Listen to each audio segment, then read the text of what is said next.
ஆரம்பிக்கலாமா?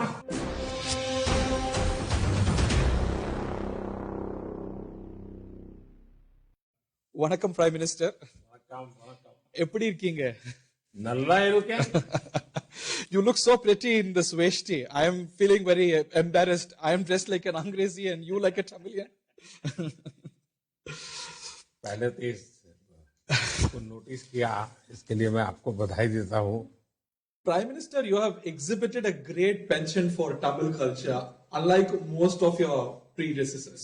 You connect so well with Tamil Nadu and Tamil culture. And you visited Tamil Nadu many times, including this year. Do you remember your first ever visit to Tamil Nadu? वैसे करीब 5 दशक से मेरा तमिलनाडु आना जाना रहा है. अलग अलग रूप में आना जाना रहा है. एक जिज्ञासु के रूप में देश भर में जब घूमता रहता था तब भी आया. लेकिन अगर मैं कह सकता हूं कि जो चीजें के साथ मेरा जुड़ाव हुआ, तो जब कन्याकुमारी में विवेकानंद रॉक मेमोरियल बन रहा था, During the Ekta Yatra? उस समय मेरा आना होता था जब बन रहा था. उसके बाद 1975 श्रीमती इंदिरा गांधी ने जो इमरजेंसी लगाई थी, तो इमरजेंसी के दरमियान मैं अंडरग्राउंड था, तो कुछ कोऑर्डिनेशन के काम के लिए मैं पूरे देश में जाता था, तो तमिलनाडु आया था. इमरजेंसी समाप्त होने के बाद हम लोगों ने तय किया था, हमारे कुछ लोगों ने, कि भाई एक पूरे देश में इमरजेंसी के खिलाफ जो संघर्ष हुआ है और सामान्य नागरिकों ने जो संघर्ष किया है, उसका सारा मटेरियल, उसका कंपाइलेशन होना चाहिए. तो उस सिलसिले में मैं देश भर में स्टेट हेडक्वार्टर्स पे जाता था, कभी इंटीरियर में जाता था. उस समय संघर्ष में जो लोग व्यस्त थे उनसे मिलता था. उस समय उन्होंने कैसे किया, लिफ्ट रेस कौन सा, सारा इकट्ठा करता था. तो उस काम के लिए आफ्टर इमरजेंसी मुझे काफी समय वहां आकर के प्रवास करने का. फिर मैं पार्टी संगठन के लिए रेगुलर आता जाता रहता था. उसके बाद एकता यात्रा एक बहुत बड़ी महत्वपूर्ण बात थी. कन्याकुमारी से शुरू की थी हमने और श्रीनगर जा रहे थे और सपना लेकर के निकले थे, क्योंकि उस समय लाल चौक में तिरंगा झंडा को झुलाया जाता था श्रीनगर में. That yatra culminated in 2019 with the full integration of Jammu and Kashmir. तो पूरी तरह जम्मू कश्मीर को जोड़ने वाली वो अवसर था. और खुशी की बात है कि मैं तिरंगा झंडा लेके चला था. और उस समय भगत सिंह, सुखदेव और राजगुरु तीनों के फैमिली मेंबर आए थे और उन्होंने हमें तिरंगा झंडा सुपुर्द किया था, जो हमने श्रीनगर के लाल चौक में जाकर के फहराया था. कन्याकुमारी में. So you've just told us that you've been connected to Tamil Nadu nearly for last 50 years. करीब But, करीब. but what would you say was your most memorable experience in Tamil Nadu? मैं कहता हूं कि एक से बढ़कर एक अनुभव होता है. मैं किसी एक जगह पे पिन पॉइंटेड नहीं कर सकता हूं, लेकिन एक मैं घटना बताता हूं जो मुझे टच कर गई थी. जब हम कन्याकुमारी से चले, केरल होकर के फिर तमिलनाडु, ईरोड वगैरह गए थे. एक आजादी के आंदोलन के बहुत बड़े शहीद हुए थे और बहुत छोटी आयु में शहीद हुए थे. उनके परिवार से कोई 90 ईयर ओल्ड माता, वो जब मुझे आशीर्वाद देने आई, ये और मैं वहां जाकर के उनको, उनकी जो समाधि है वहां ईरोड में, उसको मैंने पुष्पहार किया. लेकिन उस माँ का भाव, क्योंकि उनके परिवार के वो कौन सज्जन थे, वो मुझे रिलेशन याद नहीं रहा है अभी. Poor Kumaran died very young. Yes you are perfectly right. He held on to the national flag and died. तो मेरे मन को वो छू गया. उनका जो ब्लेसिंग और जो भाव था, और कुमारन का देश की आजादी के लिए मर मिटने की बात को लेकर वो जो गर्व फील करते थे, वो वाकई यानी जिस काम के लिए हम चले थे तो प्रेरक था. दूसरा, जब हमारी एकता यात्रा जा रही थी, तो एक खेत में व्यक्ति चिल्ला रहा था. उसने लंगोटी भर पहना हुआ था, वो खेत में काम कर रहा था।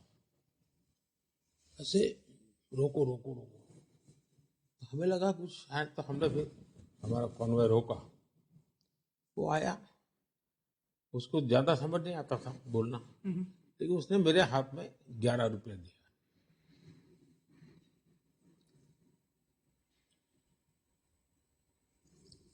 और मैंने हमारे तमिल भाषा जानने वाले कार्यकर्ता उनको बुलाया, मैंने कहा क्या है भाई? तो उस बेचारे को मालूम नहीं था ये यात्रा है तो कोई रिलीजियस है क्या है। उसने कहा आप कश्मीर जा रहे हैं ना, ये 11 रुपया मेरा भी चढ़ा देना। कश्मीर के लिए? कश्मीर में जा रहे हो आप? उसको इतना मालूम था कि यात्रा कश्मीर जा रही है, उनको ये मालूम नहीं था मेरी तरफ से भी 11 रुपए चढ़ा देना। मतलब वो इतना भाव विभोर था, और लंगोटी भर था। गरीब किसान, खेत, मैं तो कहता हूँ खेत मजदूर होगा वो। तो ऐसी इमोशनल घटनाएं बहुत होती हैं जो कभी भूल नहीं सकते। So, but what would you say is your most favorite thing about Tamil Nadu, sir? Is it the language, culture, खाना? ऐसा है, हम जब तमिलनाडु कहते हैं उसको टुकड़ों में नहीं देखना चाहिए, एक पूर्ण रूप में देखना चाहिए। ठीक, बात लैंग्वेज से शुरू होना बहुत स्वाभाविक है, क्योंकि एक तो मेरे मन में गुस्सा है बहुत। गुस्सा इस बात का है कि हम ही लोगों ने इतनी महान विरासत के साथ अन्याय किया है। कैसे? कहीं पर डायनासोर का अंडा मिल जाए तो पूरा देश नाचता है। भारत के पास हजारों साल पुरानी दुनिया की सबसे समृद्ध लैंग्वेज है, लेकिन हम सीना तान के दुनिया को कहते नहीं है। वो अभी जीवित भी है, इट्स अ लिविंग लैंग्वेज। कहते नहीं है। हमने क्यों इसको इस प्रकार से सिकुड़ कर रखा है? तो मेरे मन में एक और दर्द है, और इसलिए मुझे जैसे एक दो वाक्य बोल लेता हूँ, सुनने की कोशिश करता हूँ, समझने की कोशिश करता हूँ, लेकिन मैं मन में तक तय करके गया था मैं यूएन के अंदर तमिल बोलूंगा। वो इसलिए मैं बोला कि मैं दुनिया को बताऊं कि दुनिया की सबसे पुरानी लैंग्वेज है, ये दुनिया को पता होना चाहिए।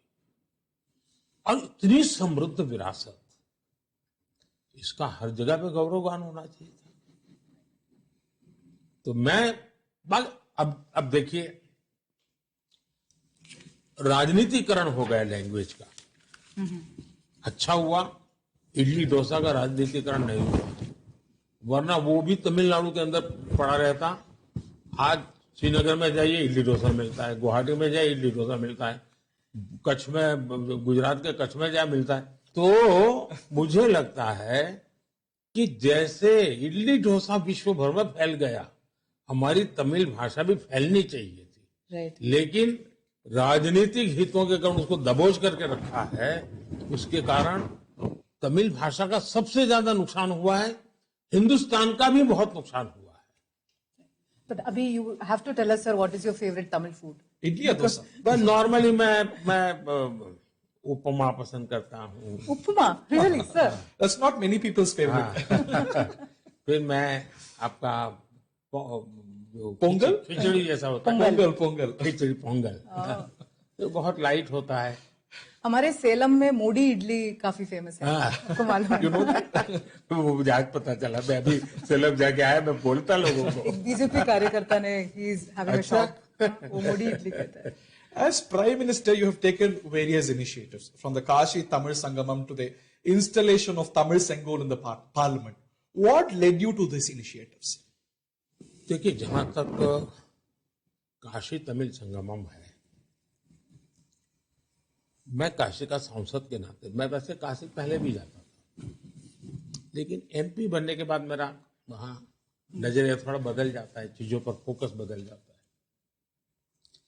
तो मैं देख रहा था कि इवन जो नाविक है वहां, वे गुजराती भी तो काशी आते हैं, बंगाली भी आते हैं, महाराष्ट्रियन भी आते हैं, लेकिन बहुत कम नाविक हैं जो इन भाषाओं में कुछ बोलते हैं या कुछ बात करते हैं।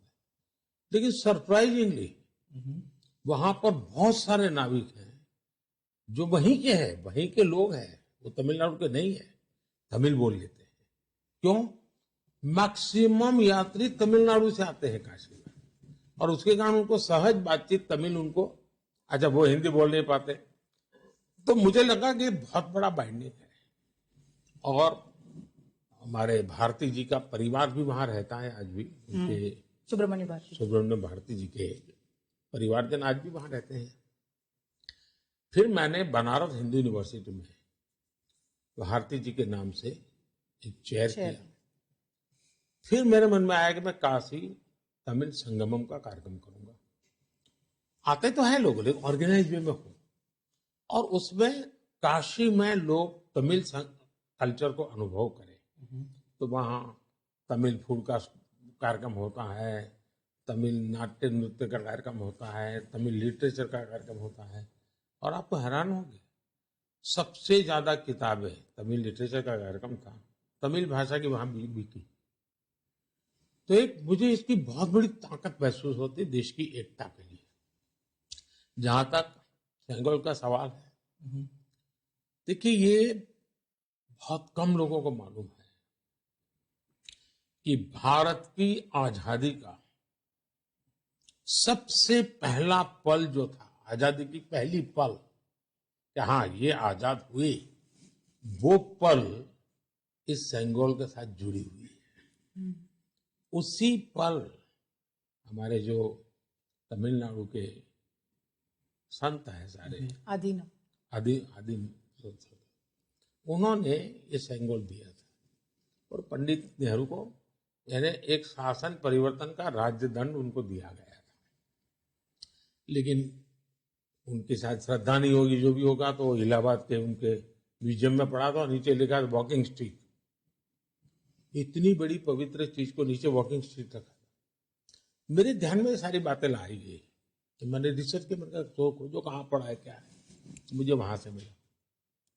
मैंने अधिनम के जब संत हैं उनसे पूछा सारा, फिर तमिलनाडु में कहाँ बना था उस सोनार से पूछा, सारा रिसर्च किया, करीब साल भर रिसर्च किया, और मैंने मन बना लिया कि मैं इसको, ये भारत की आजादी का पहला हमारा साक्षी है, ये हमारी प्रेरणा है।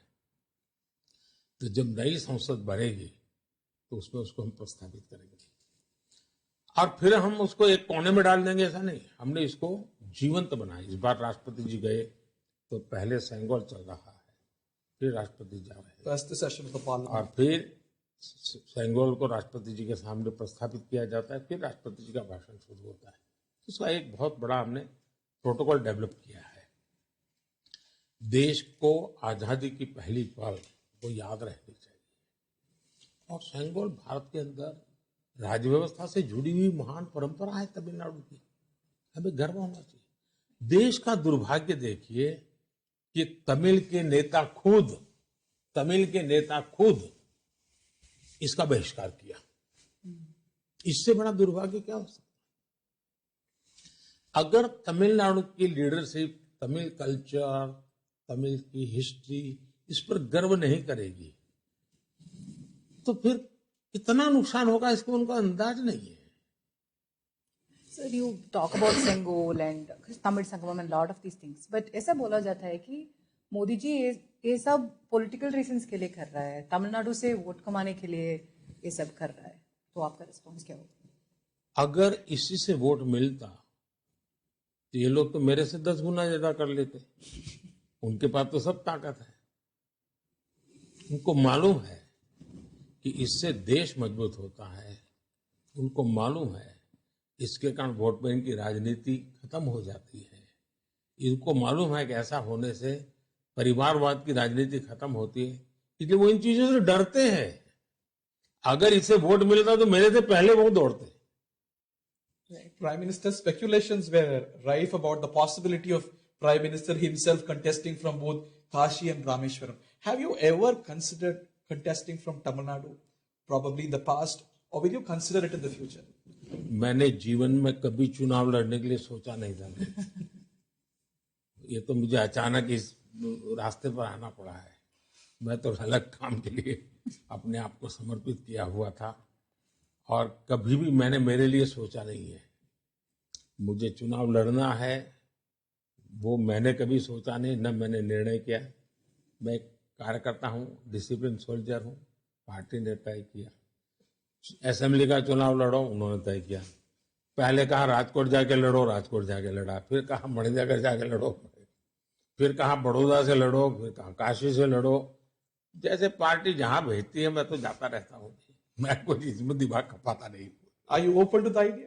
ऐसा है, मैं जो मेरी यात्रा है ना, उसका मूल कारण ये है कि मैं क्लोज माइंड से कोई चीज करता ही नहीं। अगर आपको भी इंटरव्यू देता हूँ, आपको मिला हूँ, तो भी ओपन माइंड से ही मिला। तो ओपननेस ही तो जीवन के विकास का द्वार खोलती है। You speak about विकसित भारत in 2047. इस विकसित भारत रोड मैप में विशेष से तमिलनाडु के लिए क्या प्लान है?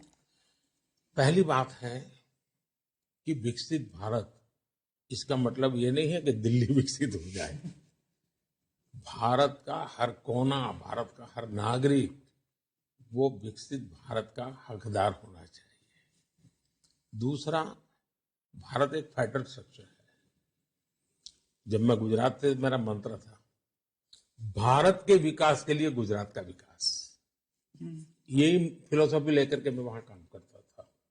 और हम सबका सोचना यही होना चाहिए कि विकसित भारत बनाने के लिए हम विकसित राज्य बनाएंगे। इसलिए पहली बात है, विकसित भारत के लिए विकसित तमिलनाडु का संकल्प हर तमिलनाडु के नागरिक को लेना हो। हर तमिलनाडु के नागरिक को देश की तरह ही इसमें जुटना होगा। और मेरा मत है कि तमिलनाडु इतना ताकतवर है कि विकसित भारत का सबसे बड़ा ड्राइविंग फोर्स तमिलनाडु बन सकता है। How do you say that? अब देखिए, वहां कोई भी विषय लीजिए, जैसे मैन्युफैक्चरिंग, आपको टैलेंटेड यूथ मिलेगा। आप वहां मद्रास आईआईटी देखिए, 5G में बहुत बड़ा रोल मद्रास आईआईटी का रहा। और आज हमारा 6G का जो मिशन है, और शायद हम दुनिया में पहले होंगे, उसमें भी आईआईटी मद्रास बहुत बड़ा रोल कर रहा है। मतलब कि टेक्नोलॉजी हो, बहुत बड़ा कंट्रीब्यूशन है। इंडस्ट्री हो, बहुत बड़ा कंट्रीब्यूशन। अब देखिए, किसी जमाने में तमिलनाडु का कोई एक डिस्ट्रिक्ट में नाम भूल गया, कहते हैं कि 200-300 साल पहले वहां जो चावल किसान पैदा करता था, पर एकरेज जो चावल वो प्राप्त करता था, आज भी दुनिया में कोई उस रिकॉर्ड को तोड़ नहीं पाया जो तमिलनाडु ने किया हुआ है। तंजावुर डेल्टा। यस। अब मुझे बताइए, ये सामर्थ्य है, इस सामर्थ्य को अनदेखा नहीं कर सकते। तो विकसित भारत बनाना है तो ये फोर्सेस हैं जिनकी शक्ति से विकसित भारत बनेगा। उस शक्ति को ज्यादा सामर्थ्यवान बनाना, उस शक्ति को अवसर देना, पूरे देश की ताकत उसके साथ जोड़ देना। ये अब जैसे हम डिफेंस कॉरिडोर बना रहे हैं, मैं पक्का मानता हूं ये बहुत बड़ा भारत को जो आत्मनिर्भर बनाने की बात है, डिफेंस में आत्मनिर्भर बनना है, तो वो डिफेंस कॉरिडोर से बनने वाला है। 2019 you inaugurated it. Right. यानी मेरे मन में साफ है। Prime Minister, despite your best efforts on the political front, Tamil Nadu remains a very tough nut for you to crack. Why do you think so? And do you see that changing in this coming election? ये सवाल ज्यादातर media के लोगों के मन में क्या होता है, तो माफ करना, मैं आपकी भी आलोचना करूंगा, आप ही के टीवी के सामने करूंगा, बुरा मत मानना। दुर्भाग्य है कि हम घिसी पीटी जो थियरी लेके हैं उसी को लेके चलते हैं और सवाल भी उसी के आसपास करते हैं। क्या मैं राजनीति में हूं इसलिए हर काम राजनीति के लिए ही करूंगा क्या? वोट पाने के लिए करूंगा क्या? सत्ता पाने के लिए ही करूंगा क्या? ये सोच कम से कम मुझे फिट नहीं बैठती। मैं देश के लिए काम कर रहा हूं। तमिलनाडु मेरे देश की बहुत बड़ी ताकत है। सत्ता किसको मिलती है मेरा विषय नहीं है भाई, ठीक है। मुझे उनके लिए काम, अगर यही होता ना तो मैं नॉर्थ ईस्ट में कोई काम नहीं करता। नॉर्थ ईस्ट के मेरे मिनिस्टर्स 150 से ज्यादा बार नॉर्थ ईस्ट में गए हैं।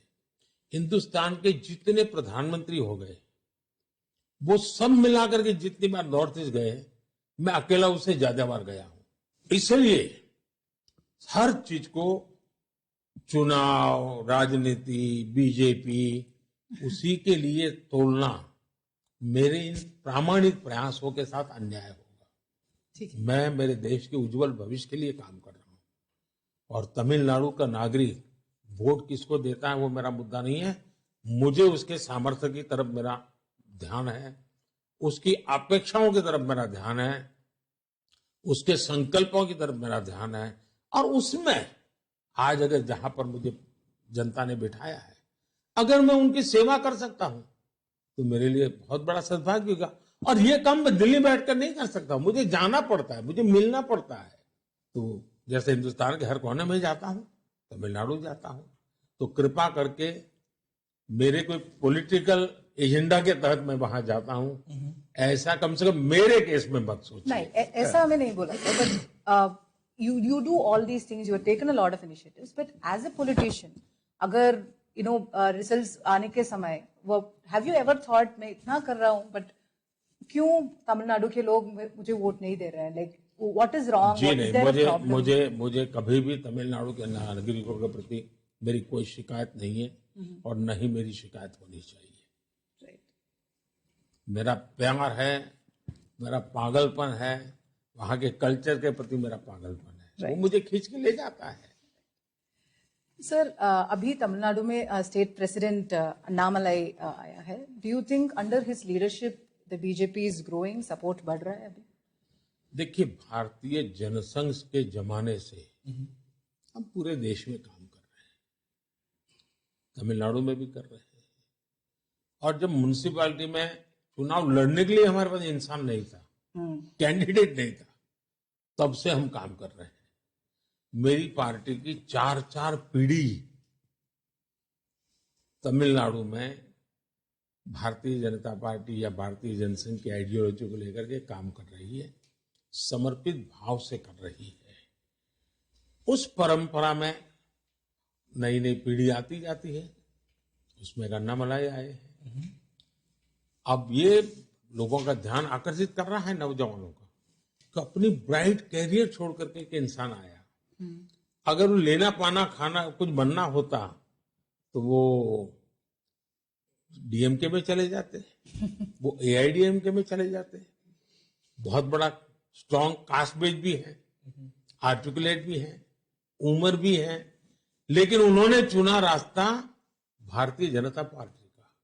इसका मतलब व्यक्तिगत एम्बिशन से ज्यादा देश का कल्याण और उसमें तमिलनाडु पीछे न रह जाए, उस भूमिका से अन्नामलाई आज काम कर रहे हैं। In this election, you have managed to stitch an alliance of your own. There were also, Prime Minister, expectations of AIADMK to remain in your alliance. Do you regret the fact that AIADMK is not part of the NDA today? मुझे लगता है कि इस विषय को थोड़ा अलग तरीके से देखिए। मैं राजनीति में, यानी सत्ता की राजनीति में कभी नहीं था। करीब 95 से अम्मा जयललिता जी से मेरा नाता रहा है और एक अच्छे दोस्त के रूप में हम दोनों का संबंध रहा। मैं मुख्यमंत्री बना तो बहुत से लोग गुजरात में 2002 के चुनाव के बाद भांति भांति के मुझे आरोप लगाते थे।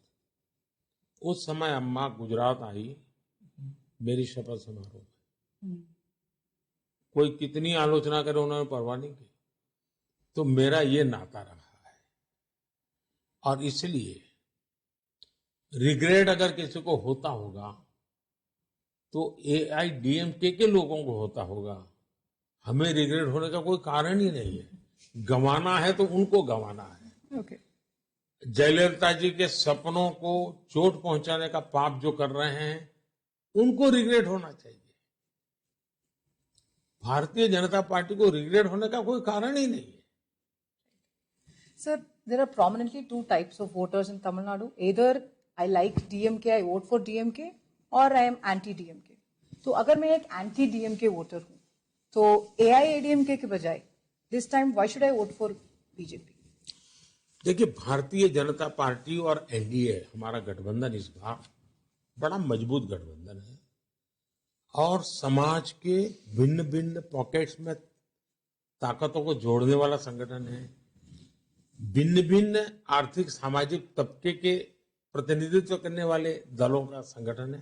यानी एक प्रकार से एक ऐसा गुलदस्ता है, एनडीए तमिलनाडु का गुलदस्ता इतना बढ़िया है, समाज के हर व्यक्ति को उसमें अपना पुष्प दिखाई देता है, अपना फ्लावर दिखाई देता है, उसको लगता है कि मेरा है। ये सबसे बड़ा हमारा व्यूहात्मक दृष्टि से सफलता है। जहां तक बीजेपी एनडीए को वोट जा रहा है, वो पॉजिटिव वोट जा रहा है। ये नहीं है तो उसको दो, ये नहीं है तो ऐसा नहीं है। कुछ भी हो जाए, इस बार तो इनको वोट देना है। So you think it's not मैं देख रहा anti-DMK हूं, मगर pro BJP? ये किसी का एंटी वोट है नहीं। बीजेपी एनडीए को पॉजिटिव वोट मिल रहा है। Okay. और पॉजिटिव वोट की ताकत बहुत बड़ी होती है। और वो हमारे 10 साल के कार्यकाल, यूथ का जो एस्पिरेशंस है उसको एड्रेस करने का हमारा सामर्थ्य है, महिलाओं के प्रति हमारी प्रायोरिटीज, किसानों के प्रति हमारा समर्पण, गरीब कल्याण की हमारी योजनाओं का ग्रास रूट लेवल तक बेनिफिट, ये सारी बातें हैं जिसके कारण आज तमिलनाडु में प्रो बीजेपी, प्रो एनडीए लोगों का मूड बना है। Prime Minister, let's talk about an event that continues to have its reverberations till today.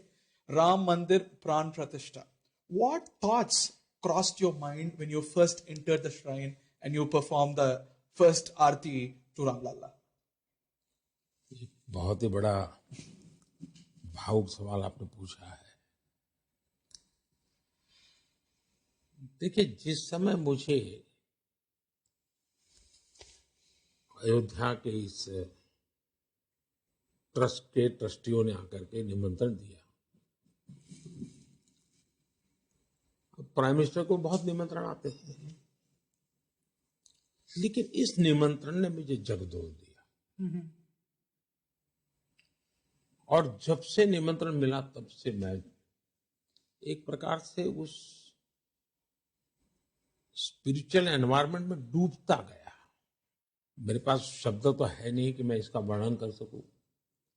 और जो बड़े विज्ञान और अध्यात्म को दुश्मन मानते हैं एक दूसरे का, उन लोगों के लिए हो सकता है मेरी बातें बहुत बड़ा मजाक का एक हथियार भी बन जाए, लेकिन मैं कुछ और अनुभव करने लगा और अगर वाइब फील करने लगा।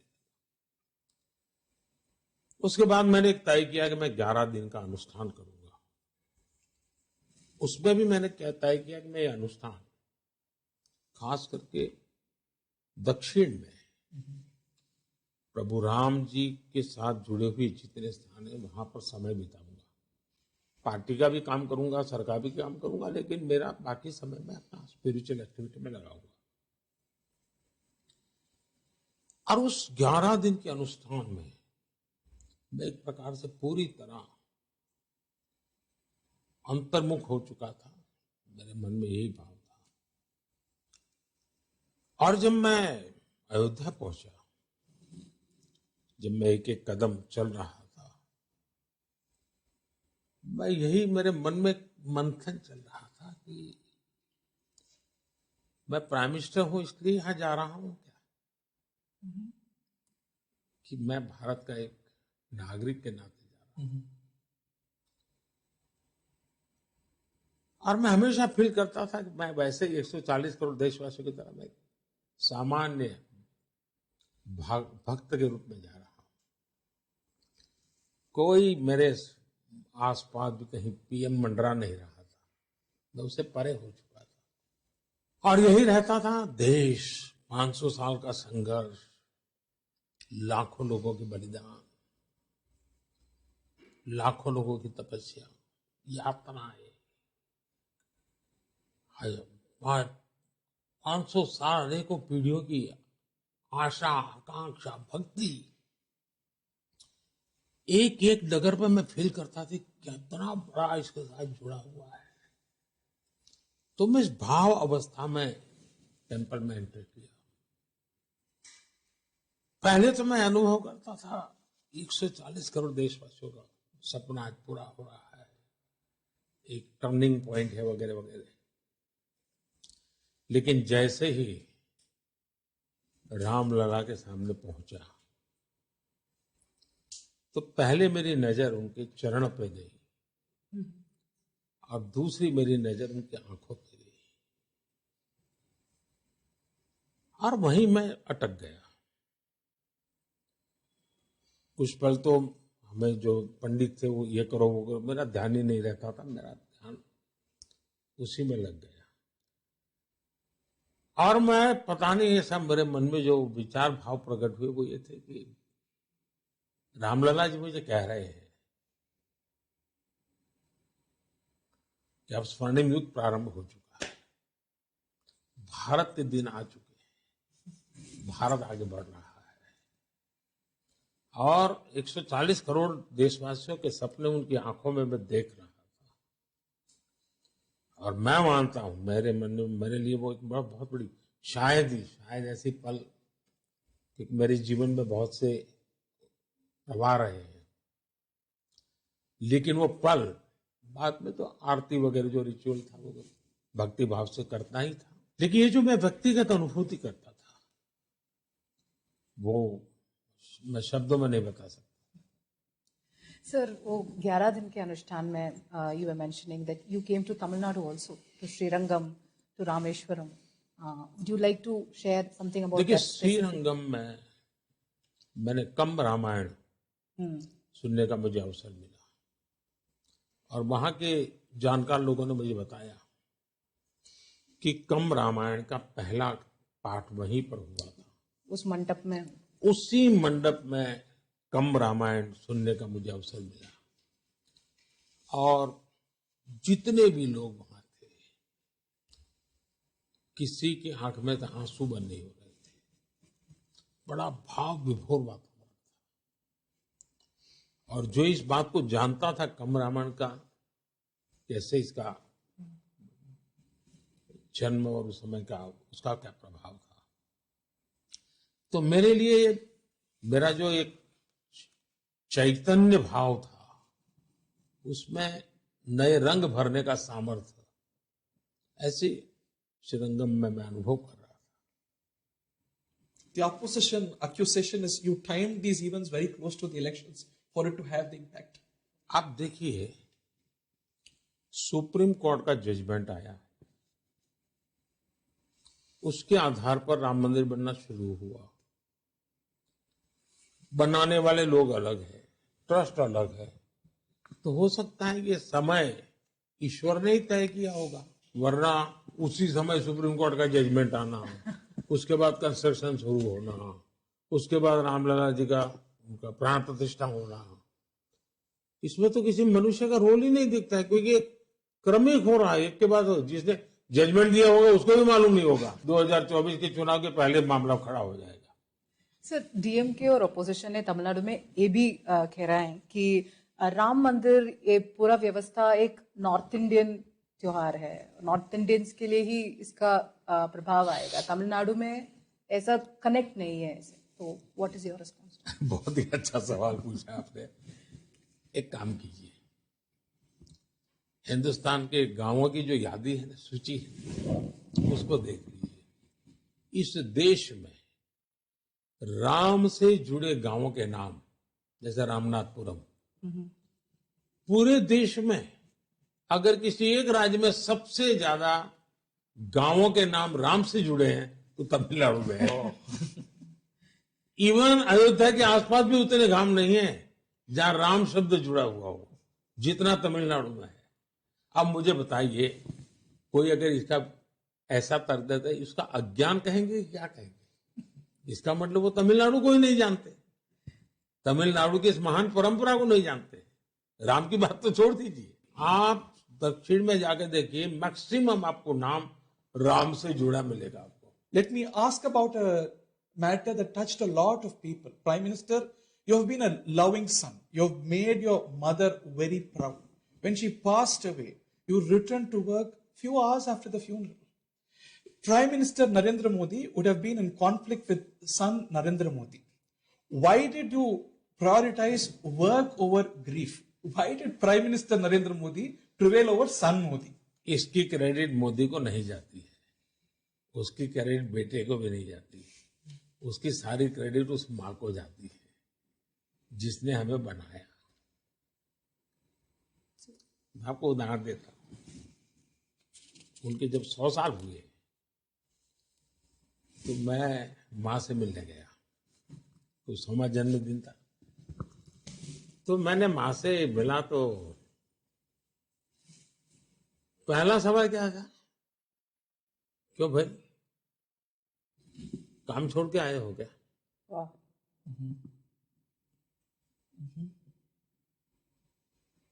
कब आए? तुमको जल्दी जाना होगा। ये उनके बातें थी। फिर मैंने उनसे प्रार्थना करने के बाद मैंने तो माँ मैं निकल रहा हूं, मेरे लिए कुछ संदेश। मेरी माँ स्कूल देखी नहीं है, कुछ पढ़ी लिखी नहीं थी, उनको कुछ किताब क्या होती कुछ मालूम नहीं, और जीवन भर मजदूरी करके गया। तो मैंने कहा माँ मेरे लिए कुछ। उन्होंने जो 2 वाक्य मुझे कहे वो शायद कोई भी आश्चर्य करेगा। वो कहते देखो बेटा, काम करो बुद्धि से, जीवन जियो शुद्धि से। अब ये कभी भी जिसने पढ़ाई नहीं की है, जो 100 साल की उम्र की हो चुकी है, उनको कोई लेना देना नहीं, ये प्रधानमंत्री है क्या है, कुछ नहीं है, कुछ नहीं। वो मुझे हमेशा एक बात कहती, देख भाई किसी का बुरा नहीं करना है और गरीबों के लिए काम करना है। और समय के विषय में वो हमेशा सोचते भाई तुम अपना काम करो, मेरे लिए मेरा ईश्वर के जितना है मैं रहूंगी, मेरे लिए समय खराब मत करो। अब ये संस्कार थे, तो मुझे लगा कि माँ की विदाई भी, और मैं नहीं चाहता था कि ये सारे पॉलिटिकल इवेंट बने। तो उनके मृत्यु का समाचार मुझे मिला, मैं सुबह 6 बजे निकल गया, पहुंचा और तुरंत हमने अग्नि संस्कार किए। और मेरे ही परिवार के लोग थे, बाहर से कोई व्यक्ति नहीं, बनना तो प्रधानमंत्री की माता जी तो पता नहीं कितना बड़ा, जैसे हमारे देश में पॉलिटिकल लोगों की आदत है, तो न ही मेरी माँ ने कभी ऐसा जीवन जिया था और न ही मैं वृत्ति का हूं। तो मैं अपना काम में, और मेरे कार्यक्रम बने हुए थे, तो मैं तुरंत काम में लग गया। Today, Prime Minister, India stands as a very tall country in the global stage. How accomplished do you feel on the foreign policy front? What would you list as your top 3 foreign policy achievements? पहली बात तो है कि मैं चाहूंगा कि ये जो टॉप 3 और टॉप 5 और टॉप 10 या तो विद्वान लोग दें या तो देश की जनता दे। मैं खुद ही अपने आप को टॉप 3 ढूंढ के निकाल के कहूं, क्योंकि मेरे लिए हर काम टॉप ही होता है। हो सकता है आपके पूरे सिनेरियो में छोटा लगता हो, लेकिन वो छोटा काम भी बहुत बड़ा होता है, और इसलिए मैंने हर काम को अत्यंत महत्वपूर्ण माना है। दुनिया के छोटे से छोटे देश को भी उतना ही महत्वपूर्ण माना है। हम दुनिया के बड़े देश का लिए हमारा एक मूल्यांकन, लेकिन आप मोटा मोटा देख सकते हैं। आज विश्व में भारत की एक पहचान बनी है विश्व बंधु की, विश्वमित्र, विश्व बंधु। आज भाव बना है दुनिया में कि भारत उनका भाई है, विश्व बंधु के रूप में भारत की छवि बनी है। कोविड का संकट, दवाई चाहिए, अरे भारत देगा। वैक्सीन चाहिए तो भारत देगा। G20 समिट में अफ्रीका को जोड़ना, अफ्रीका को विश्वास, अरे भाई भारत के पास आएगा ना, जरूर हमारा नंबर लग जाएगा। ये जो भरोसा है दुनिया में, ये उसको कैसे रैंकिंग करेंगे आप? दुनिया के हर देश को भरोसा है। और इसलिए मैं समझता हूं कि दूसरा, आप देखिए कि अमेरिका और रशिया के बीच में तनाव होगा, लेकिन भारत अमेरिका का भी मित्र है, भारत रशिया का भी मित्र है। एक देश का दूसरे देश के साथ, पैलेस्टाइन देखो, इजराइल देखो, पैलेस्टाइन के लोगों के साथ भी मोदी का इतना ही निकट नाता है और इजराइल के साथ भी उतना ही नाता है। तो हम एक प्रकार से निष्पक्ष भाव से ग्लोबल गुड के लिए सोचने वाले लोग हैं और भारत के हितों को सुप्रीम रखते हुए आगे बढ़ने वाले लोग हैं। The opposition has a constant allegation against you that Modi ji गरीबों के लिए काम नहीं कर रहा है, सिर्फ बड़े कंपनियों के लिए, बिग कॉर्पोरेट्स के लिए। ये सरकार प्रो कॉर्पोरेट है, तो what is your response to that? आप अगर पंडित नेहरू का कालखंड देखेंगे या कांग्रेस का कालखंड देखेंगे तो हमारे देश में एक नैरेटिव चलता था और विपक्ष के लोग ज्यादातर उस नैरेटिव को बोलते थे और लेफ्टिस्ट लोग, समाजवादी लोग मुखर होकर के बोलते थे। वो ये था कि ये टाटा बिरला की सरकार है, ये टाटा बिरला की सरकार है। पार्लियामेंट में भी नारे लगते थे, टाटा बिरला की सरकार नहीं चलेगी, टाटा बिरला की सरकार नहीं चलेगी। तो ये बीमारी लंबे अरसे से चल रही है। ये इनका बैंक्रप्सी है सोचने की, और लेफ्टिस्ट जो नैरेटिव है उसी में जीने की उनका। लेकिन कांग्रेस पार्टी जिसने ये गालियां खाई है वो गालियां देने लगी है। तो कांग्रेस कहां से कहां पहुंच गई है, इसका इससे आप उदाहरण कर सकते हैं।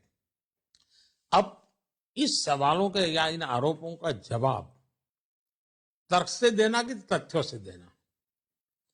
तर्क से मैं दे सकता और पूरी तरह ऐसी बातों को ध्वस्त कर सकता हूं, लेकिन मैं नहीं देना चाहता।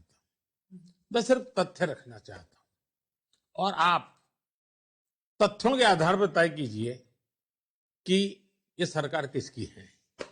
इस देश में 80 करोड़ लोगों को कोविड से आज तक मुफ्त राशन दिया जा रहा है।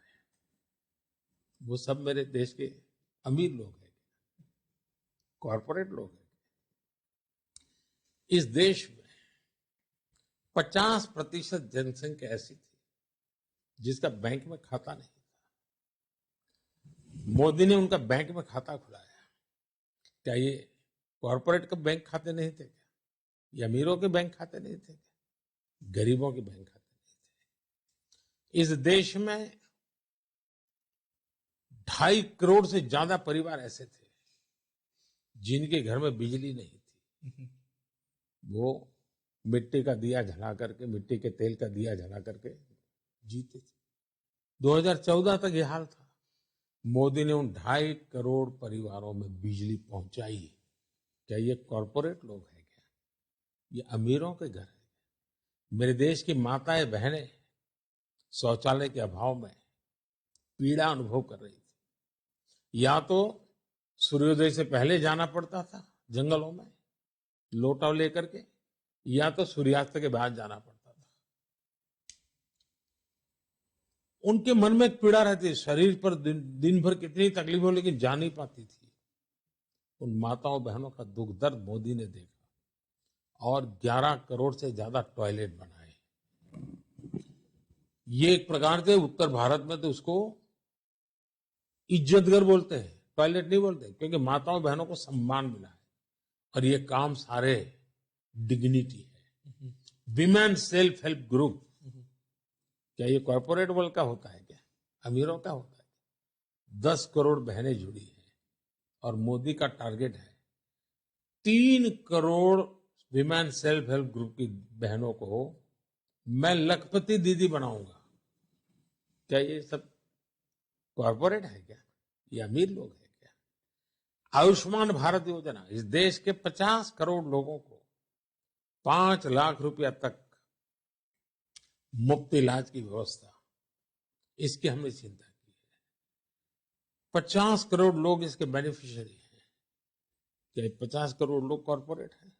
क्या 50 करोड़ अमीर लोग हैं इस देश में?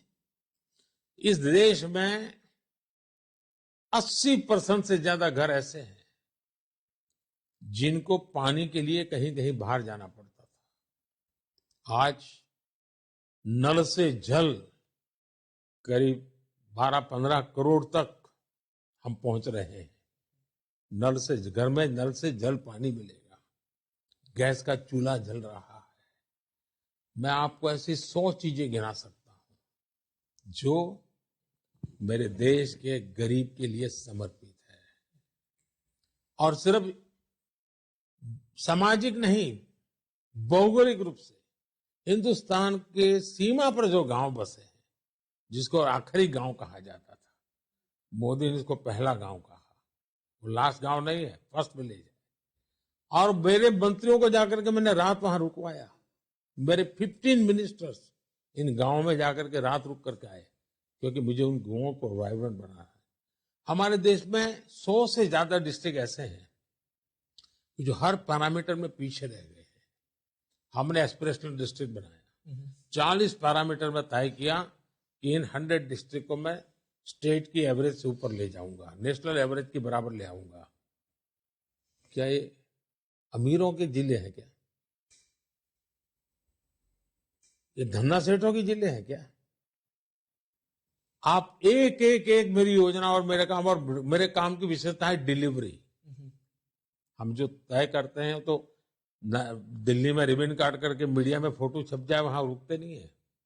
हम उसके घर के अंदर दिया जले तब तक काम करते हैं। और इसलिए अगर उनकी बैंकरप्सी है तो मैं उनकी कोई मदद नहीं कर सकता हूं।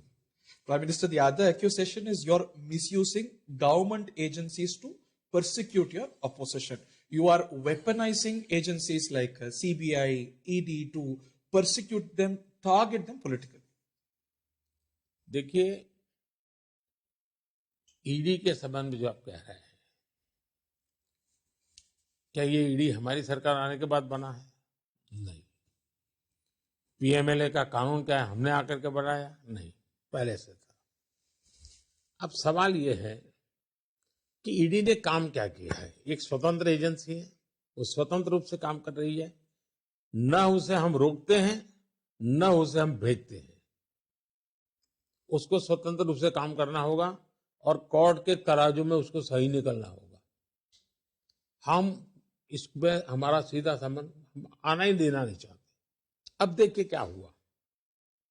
हमने ईडी के पास करीब 7,000 केसेस है, 7,000। उसमें से पॉलिटिशियन से जुड़े हुए केस में मात्र 3% से भी कम है। 7,000 मैटर्स उसमें पॉलिटिशियन से जुड़े हुए 3% से भी कम। दूसरा, अब देखिए, जब उनका समय था, उनके यहां 5-10 साल में जो कैश उन्होंने पकड़ा वो सिर्फ 35 लाख था। हम लोगों ने जो कैश पकड़ा वो करीब 2200 करोड़ है, 2,200 करोड़ रुपीस। मतलब कि एजेंसी की ऑपरेशन भी लीक नहीं हो रहे ताकि ये सारी चीजें पकड़ी जाती है। और आप देखिए, नोटों के ढेर पकड़े जा रहे हैं। इवन वॉशिंग मशीन में पैसे रखे हुए मिल रहे हैं। घरों में जो पाइप होती है, लगता है पाइप पानी की है, तोड़ते हैं तो पता चलता है अंदर नोटों की गड्डियां हैं। बिस्तर पे नोटों की गड्डियां हैं। कांग्रेस के एक एमपी के यहां से 300 करोड़ रुपया मिला। बंगाल में मंत्रियों के घरों से रुपयों के ढेर मिले हैं। अब ये दिखता है तो क्या देश की जनता ये सब चीजें सहन करने को तैयार है? मैं मानता हूं नहीं है। देश की जनता कहती है बीमारी जानी चाहिए, इनकी गाढ़ी कमाई का पैसा है। हमने बंगाल में करीब 3,000 करोड़ रुपया अटैच किया हुआ है। ये पैसे किसके हैं? किसी को कहा तुम्हें क्लार्क की नौकरी मिलेगी, इतना पैसा दो। किसी को कहा तुम्हें प्राइमरी टीचर बनाएंगे, इतना पैसा दो। किसी को कहा तुम्हें ड्राइवर बनाएंगे, इतना पैसा दो। ये जो पैसे हैं वो है। तो मैं अभी लीगल एडवाइस दे रहा हूं कि क्या ये जिनके पैसे गए हैं, जिन गरीबों के, वो मैं वापस दिलवा सकता हूं? तो मैं इसकी जांच करवा रहा हूं।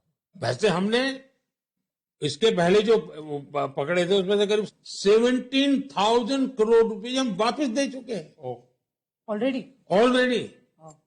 जिनके हक के थे और पता है, ट्रेल है कि भाई इसका ही पैसा है, उसको वापस दिया हमने। यानी ईडी के पैसे जब उसको वापस मिलते हैं तो लोग ईडी को जय जयकार कर रहे हैं आजकल। the opposition says they come after us. Why don't they go after BJP politicians? ऐसा है, जिस भी पॉलिटिशियन का केस होगा चलेगा। Oh.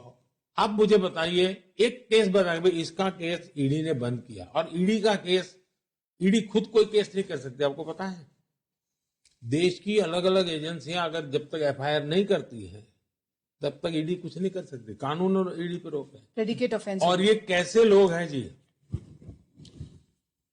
10 साल तक पीएमएलए कानून तो था पहले से ही, वो कभी उपयोग नहीं किया। 150 से ज्यादा कोर्ट मैटर बने कि पीएमएलए का कानून खत्म करो, रोको। किसी अफसर की पोस्टिंग रोकने के लिए सुप्रीम कोर्ट, किसी अफसर को न हटाने के लिए सुप्रीम कोर्ट। यानी ईडी काम न करे इसके लिए अदालतों को एक बहुत बड़ा हथियार बनाने की कोशिश हुई है, क्योंकि उनको मालूम है कि भ्रष्टाचार के खिलाफ मोदी की जो लड़ाई है वो रुकने वाली नहीं है। तो उनको लगता है कि इस एजेंसी के कानून खत्म कर दो ताकि देश में भ्रष्टाचार की बातें कोई कर न पाए, लड़ाई लड़ न पाए। Prime Minister, you keep talking about the corruption charges against the Congress party and the rest of the opposition in your campaign trail. Those happened a decade ago. Do you think it still resonates with the Indian masses?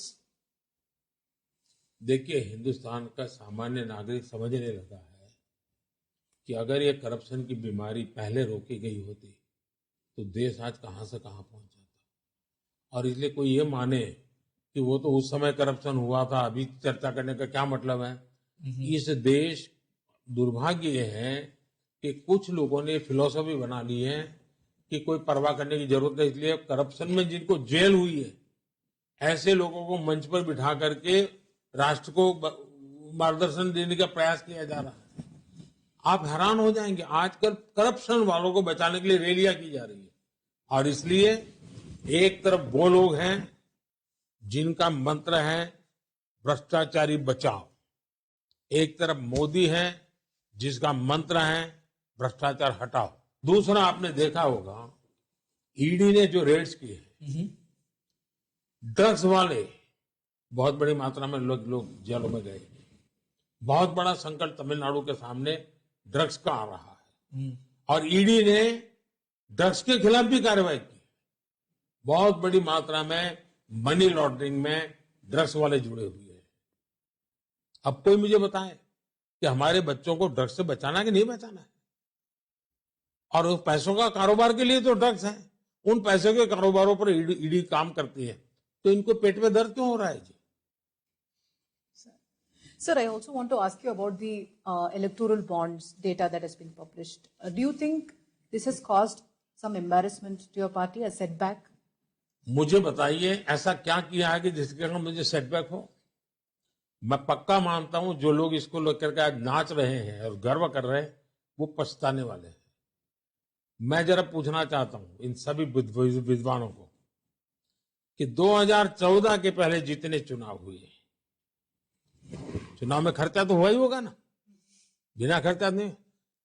कौन agency है जो मैं बता पाए कि पैसा कहां से आया था, कहां गया और किसने खर्च किया है क्या? ये तो मोदी ने इलेक्ट्रोल बॉन्ड बनाया था, इसके कारण आज आप ढूंढ पा रहे हो कि पैसा बॉन्ड किसने लिया, कहां दिया, कैसे। वरना तो पहले तो पता ही नहीं था, चुनाव का तो खर्चा होता था। आज आपको ट्रेल मिल रहा है क्योंकि इलेक्टोरल बॉन्ड थे। कोई व्यवस्था पूर्ण नहीं होती, कमियां हो सकती है, उसको कमियों को सुधारा जा सकता है। कम से कम इलेक्ट्रॉन बॉन्ड होता तो आपको बस जानकारी होती भाई यहां से यहां गया, यहां गया, यहां गया। Prime Minister, moving to elections, your party by most opinion polls or all opinion polls looks like it is in a pole position, in a comfortable position. Is it because of your own strength or the opposition weakness? Bharat के 4 प्रमुख वर्ग, इस देश का गरीब, इस देश का यूथ, इस देश की विमेन, इस देश का किसान, मेरे हिसाब से 4 सबसे बड़ी जातियां हैं। उनको लग रहा है कि पिछले 10 साल में उनके एस्पिरेशंस को एड्रेस किया गया है, उनके प्रॉब्लम को एड्रेस किया है। उनको लग रहा है कि उनके एस्पिरेशन फुलफिल अगर होना है तो इसी गति से देश को आगे बढ़ना पड़ेगा और ये पॉलिटिकल स्टेबिलिटी रहेगी अगर बीजेपी एनडीए को ताकत मिलेगी, अगर मोदी को ताकत मिलेगी तो ये काम अनेक गुना ज्यादा तेजी से आगे बढ़ेगा। और इसलिए आज पूरे देश में सकारात्मक वातावरण है। आज पूरा देश विकसित भारत के लक्ष्य से जुड़ गया है और उसको वो पूरा करना चाहता है। Sir, you are easily the most successful politician in India today. 4 times in Gujarat और अभी तीसरी बार के लिए. So, as the most successful politician in the country, sir, Congress party के लिए कुछ उपाय बता सकते हो? ऐसा है कि एक तो मैं अपने आप को तिस्मार का नहीं मानता हूं जो किसी को सलाह देता फिरे या उपदेश देता फिरे, लेकिन जितनी मेरी राजनीतिक विद्यार्थी के नाते समझ है, कांग्रेस के अंदर भी बहुत ही सीनियर लोग आज भी हैं, अनुभवी लोग हैं और कांग्रेस की मूल आचार विचार के प्रति प्रतिबद्ध ऐसे लोग हैं। सिर्फ कांग्रेस के लोग, उन्हीं के ऐसे वरिष्ठ लोग जो हैं, जो आज किनारे पर बैठे हैं, उनको सुनना शुरू कर दे, समझना शुरू कर दे, तो भी कांग्रेस का भला हो जाएगा। मेरी सलाह की कोई जरूरत नहीं कांग्रेस को, उनके अंदर बहुत अच्छे लोग बैठे हैं, वे अगर उनको थोड़ा पूछ लिया जाए तो भी कांग्रेस का भला हो जाएगा।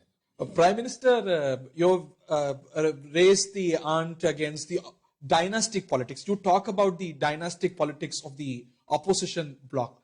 Do you think this charge resonates with the people? Because dynastic politics have been prevalent not just in India, but across South Asia for a long time. Do people take this charge seriously at all? पहली बात है कि हमारे देश में कांग्रेस के जमाने में फैशन थी, भारत में कुछ बुरा हो तो क्या, अरे भाई दुनिया में ऐसा है, भारत, ये तरीका ठीक नहीं है। भारत इतना बड़ा लोकतांत्रिक देश है, इतनी जनसंख्या है, इतनी विविधता है, हर एक के अपने एस्पिरेशंस हैं, क्या एक 5-7 परिवार इसको संभाल पाएंगे क्या? टू डेमोक्रेटिक वे में लोग ऊपर आने चाहिए, तब जाकर के लोगों की आशा आकांक्षा को पूरा कर पाएंगे। दूसरा, हमारे देश में एक बहुत बड़ा भ्रम है कि भी किसी परिवार में से एक से अधिक लोग पॉलिटिक्स में है तो क्या है। मैंने कभी ये नहीं कहा है कि किसी परिवार में से एक से अधिक लोग राजनीति में है, उसको मैं परिवारवाद नहीं कहता हूं। हम तो चाहते हैं मैक्सिमम लोग राजनीति में आए, और एक परिवार के 10 लोग भी आते हैं तो बुरा है, सब मैंने कभी नहीं कहा। लेकिन जब पॉलिटिकल पार्टी ही वो परिवार जन्म देता है, वो परिवार उसको चलाता है, वो परिवार ही उसका निर्णायक होता है, पार्टी में अगली पीढ़ी का व्यक्ति भी कोई आएगा तो उन्हीं परिवार का आएगा, वो परिवारवादी पार्टियां हैं जिसमें डेमोक्रेसी नहीं है, जिसमें उस पार्टी के कितने ही विद्वान तेजस्वी समर्पित कार्यकर्ता होगा, उसको उस स्थान पर कोई नहीं जाने देगा। ये लोकतंत्र के लिए ये एंटी डेमोक्रेटिक है, और इसलिए दुनिया में कहां क्या चलता है इसके आधार पर भारत का निर्णय नहीं होगा। भारत का निर्णय भारत के नौजवानों के भविष्य के साथ होगा, भारत के गांव के साथ होगा, भारत के किसान के साथ होगा, और हर एक को जो अवसर मिलना चाहिए परिवारवादी के अंदर नहीं मिलता है। Sir, Tamil Nadu chief minister MK. Stalin और उनकी डीएमके पार्टी के लिए आपका क्या संदेश है? मैं नहीं मानता हूं कि उनको मेरे संदेश की जरूरत है, वहां की जनता ही बहुत बड़ा कड़ा संदेश इस बार दे देने वाली है, मेरे संदेश की जरूरत नहीं है। Prime Minister, you have set Mission 400. After being 2 terms in power, is Mission 400 not too ambitious? Little not too much? ये देश की जनता ने तय किया है, मोदी ने तय नहीं किया, देश की जनता ने तय किया है। क्योंकि देश की जनता को भरोसा हो गया है कि 30 साल स्टेबिलिटी के अभाव में देश का बहुत नुकसान हुआ है, पिछले 10 साल स्टेबिलिटी के कारण देश को बहुत फायदा हुआ है और हर नागरिक को अपने वोट की ताकत समझ में आई है कि मेरे वोट की ताकत है कि मेरा घर का टॉयलेट बन रहा है, मेरे वोट की ताकत है कि गरीब को खाना मिलता है, मेरे वोट की ताकत है कि गरीब को दवाई मिल रही है। ये देश के सामान्य मानवी का भरोसा बना है और वो चाहते हैं, ये जनता जनार्दन का निर्णय है, मोदी तो निमित्त है। सर, इस 400 पार in this towards this goal, what is your expectation specifically from South India? पहली बात है, पूरे देश में से हमें जबरदस्त जन समर्थन मिल रहा है। हमें उनकी आशा अपेक्षा है, उस पर खरा उतरने के लिए अपने आप को हमेशा सज्ज रखना है। मेरा ध्यान उस पर केंद्रित हुआ है। Any expectations from Tamil Nadu? And when do you see BJP ruling in Tamil Nadu? Do you even expect that happening in the near future? पहली बात है, मैं चुनाव के जोड़ तोड़ के आधार पर तमिलनाडु को उस तराजू से तोड़ता ही नहीं हूं। मेरे लिए तमिलनाडु इस देश की बहुत बड़ा सामर्थ्यवान इकाई है। वहां की भाषा हो, वहां का कल्चर हो, वहां की संभावनाएं हो, मेरे लिए विकसित भारत के सपने में तमिलनाडु का सामर्थ्य बहुत जरूरी है। वही मेरा सपना है। What is Prime Minister's guarantee for Tamil Nadu if you win another term? विकसित भारत के लिए विकसित तमिलनाडु, आत्मनिर्भर भारत के लिए सबसे बड़ा मेरा डिफेंस, वो हमारा तमिलनाडु का जो डिफेंस कॉरिडोर बन रहा है, वो मेरी सबसे बड़ी गारंटी है। हमारा पोर्ट सेक्टर, हमने तूतुकुड़ी में भी एक पोर्ट का मैं शिलान्यास करने आया था। वो एक गेम चेंजर बनने वाला है भविष्य में ग्लोबल शिपिंग के लिए। उसके लिए कोई भी टूरिज्म, मैं देख रहा हूं भारत में टूरिज्म सबसे ज्यादा तमिलनाडु में आएगा और भारत में टूरिज्म बहुत तेजी से बढ़ने वाला है। तो मैं कोई ऐसा क्षेत्र नहीं है कि जो तमिलनाडु के को मैं गारंटी नहीं दे सकता हूं। Modi 4.0, can one expect that to happen? ऐसा है कि आप 4, 5, 6 जो गिनना गिनिए, मेरा दिमाग 2047 पर बिल्कुल फिक्स है। 2047 विकसित भारत।